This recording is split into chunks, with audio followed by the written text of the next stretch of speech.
naghahanap kayo ng bagong date spot or chill na kainan with the family, ito nga pala ang Campo Garden Cafe na located lang sa San Pedro, Laguna.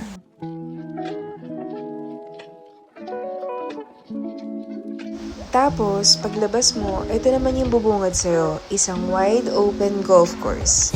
Grabe, ang ganda. Sobrang tahimik dito. Ang sarap lang tumambay at tumingin sa malayo. Ito naman yung itsura sa loob mismo ng cafe. Gusto ko yung style niya. Ang daming natural light galing sa mga bintana. Ang ganda yung mga upuan, mukhang comfy.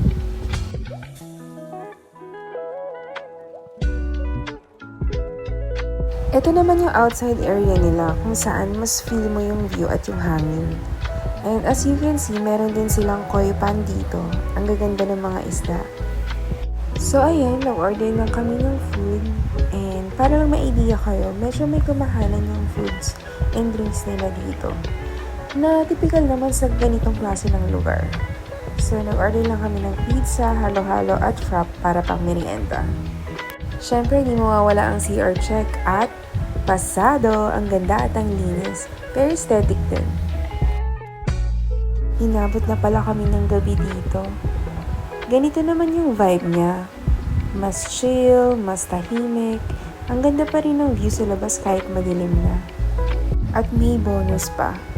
May nakita kaming palakasapan. Ang cute niya lumangoy. Ayun, pauwi na kami. Overall, masarap yung naging experience namin dito. And I can say na babalik-balikan namin yung view and yung vibe ng resto na to. That's all. Bye!